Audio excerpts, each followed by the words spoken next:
Hey, kia ora, Helen Brums here, coming to you live from Surprise in Arizona. Hope you're having a super fantastic, sparkling day. Welcome to Porch Light Letters podcast, number 2182. We are on episode 2 of, what's our theme this week? Hang on. Tiny Acts of Boldness. And tonight we are talking about boldness in the everyday.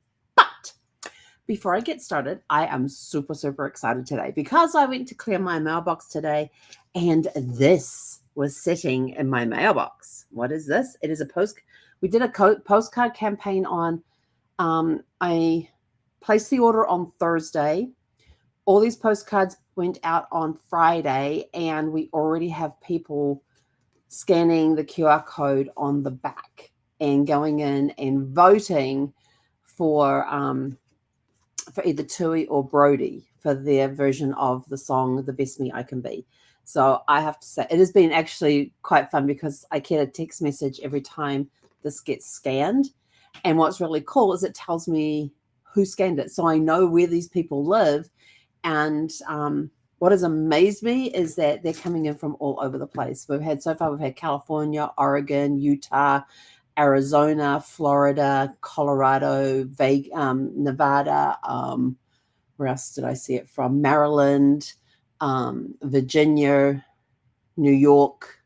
So I am super, super stoked that all of you who got these cards are scanning are going in and watching the videos and voting for your favorite one. Some of you are leaving comments, some of you are just liking the song, and that's okay too, but I would really prefer the comments because then I get to reply back to you. But it's been super, super exciting to see who you're voting for. And it's kind of confusing. Brody is ahead on the likes, but Tui's ahead on the views. But that's okay. It's all part of the thing. It's all part of the fun. I have never done a campaign like this before. So, and on the back, it just says, 2 voices, 1 song. Which will you choose? And you just go scan the code, and we'll ask you to leave your feedback in the video comments. So some of you have done that, some of you haven't, and that's okay. Some of you liked it, some of you haven't even done anything, but we know that it's been seen. So, yeah, super, super excited and really happy how these turned. Didn't these turn out really cool? Yeah, they turned out cool. And a nice big clear QR code on the back. So absolutely delighted with that. Anyway, that's not what we're here about. So if you did get one of these in your mailbox, then thank you for scanning your code and going and voting. We appreciate it. If you did not get one in your mailbox, you can scan this QR code right up here and it will take you to the same place where you can go and watch the 2 videos and tell us if you prefer Tui or if you prefer Brody's versions of the song. It's the same song, the exact same lyrics, but just done in very different ways. So let us know who do you like, Tui's version, do you like Brody's version? And we would greatly appreciate that. So just go scan this code up here and you'll be able to go do that. All right. That's not what we're here to talk about tonight. Anyway, yes, we are. We're talking about whatever I want to talk about. It's my show. I can do whatever I like. Anyway, my show, my rules. Oh, Deborah Thorne, I missed you. Sorry, I had a friend and that was her thing. She had her conference, my rules. I was like, I love that. So anyway, we are into episode 2 of the Tiny Acts of Boldness. Tonight's version is called Boldness in the Everyday. Boldness doesn't always arrive in grand gestures. Sometimes it just slips in quietly through a choice, a step, or a sentence. Everyday boldness is the kind that rewrites your story in real time. It teaches us that boldness isn't about being loud. It's about being clear. Saying yes, no, or not yet is a brave act. We often overlook our own courage because it feels ordinary. I will tell you this, when I started writing out this and working on this week's plan, I was like, wow, I kind of shocked myself because I looked at it and thought, yeah, there are times there was one time I was at a camping ground and I was setting up sparkles there in the camping ground, hooking up the utilities. And this woman had just, had seen the RV turn up. And we were in a pull through, which is where you enter from the back of the site and you'll be able to just drive out through the front. And it's kind of handy to do that. I love pull throughs rather than backing in, even though I had no problem backing I had no problem putting sparkles in reverse. Let's just say that. But for her, she says to me, she says, "Oh, have you just arrived?" And I said, "Yes." And she goes, "Oh," she says, "Did you drive this by yourself?" Pointing to Sparkles, my RV. And I said, "Yes, I did." And she looks, "You are so brave."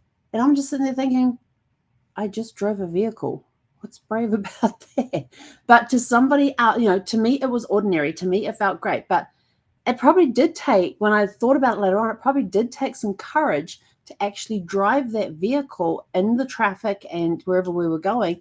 We were on the interstate highways and pulling off to the side of the road to take breaks and stuff like that. So to others, it probably feels like it took courage to do it. But to me, it just didn't feel ordinary. And another thing that it teaches you is that your daily decisions are shaping the bold life you are already living. We don't realize it, but we are living a bold life. Every time we make a decision, that is a tiny step of boldness. It's a tiny act of boldness. You can make a major decision. You can make a little decision. They are all acts of boldness. But going back to the RV thing, because it just struck me, because every time I went into rest areas and stuff, I would tell you this, I saw almost as many female truck drivers as I did male truck drivers. And I was just like, good for you. Because it used to be a very male-dominated, it probably still is. I just happened to notice a lot of female ones more than I had in all the road trips I've done and everything else. But this time, when I was out in Sparkles and we're driving around, I always noticed that there were more females around. Whether it was because I was driving a big vehicle and starting to notice more females on the road, or whether there actually were more females on the road, I don't know. But I know that when Brad and I used to go on road trips and stuff, whenever we went into the rest areas and things, we would see a lot of male truck drivers. This time we were seeing almost as many female truck drivers at the rest areas and stuff. And I was like, good on you. And, they're stepping into that role and they're wanting to drive a big truck. Awesome. But the fact that somebody actually pointed out that I was brave in driving Sparkles. And Sparkles is a 2006 Fleetwood Bounder, 32-foot. So she's a 32-foot Bounder. Fleetwood Bounder, it's a Class A RV, so basically the one that looks like a bus is the best way I can describe it.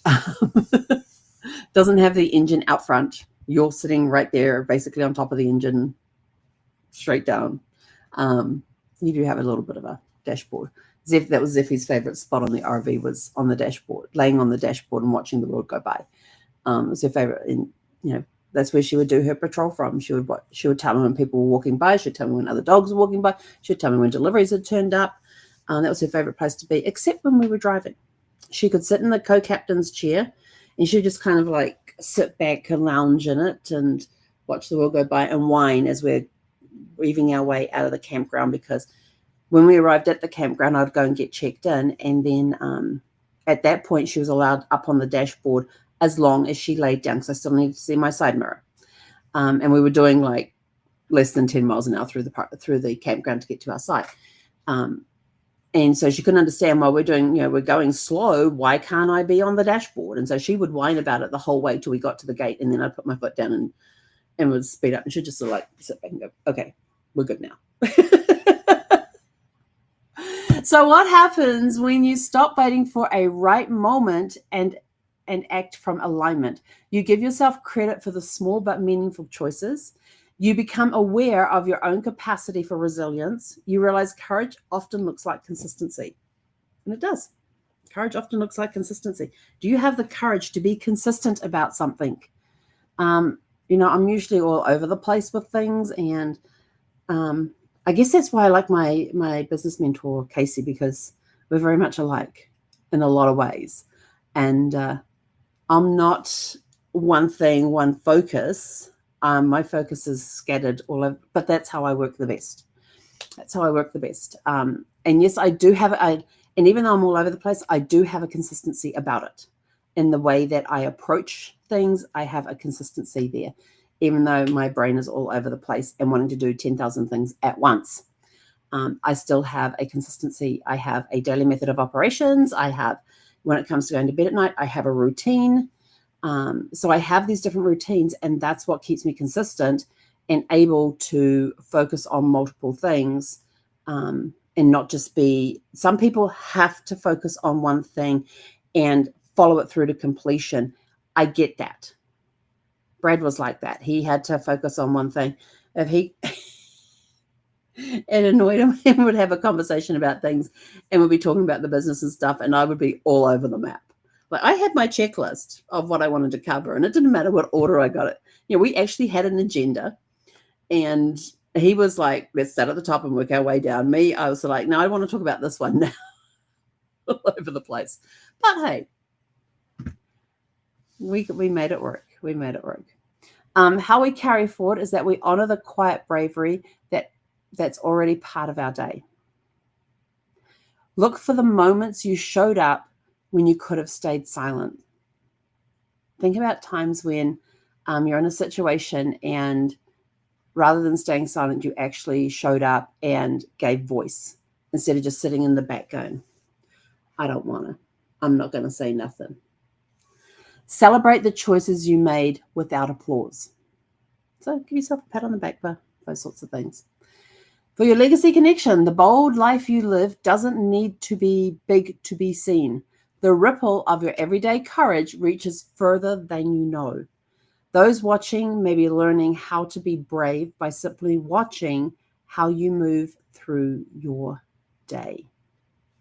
And now we have 4 reflection questions for you that you can write about in your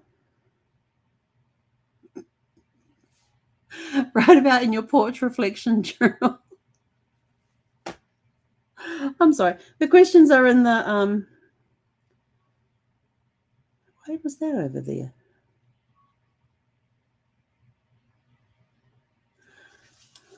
New song lyrics. Inspiration for new songs. Anyway, the reflection questions are in the description below. So take your time to go over them, have a look at them, and answer them. Like question 1, what was one quiet act of boldness you made recently? Was it a quiet decision that you made and you just carried it out with no fanfare? Question 2, were you being braver than you give yourself credit for? Oh, sorry, where are you being braver than you give yourself credit for? Remember those things that you do that to you seem ordinary, but to somebody else is a brave act. Think about that. How can you remind yourself that courage shows up every single day? Every day you make a decision that is a step of courage. Number 4, who in your life models quiet boldness? Number 4, who in your life models quiet boldness? That gives you some good questions. And our closing thought for today, you don't have to roar to be bold. Sometimes showing up as yourself again and again is the bravest thing of all. And with that, we are out of here. Go out, have a super fantastic, sparkling evening, and we'll catch you guys back here tomorrow evening at 6 p.m.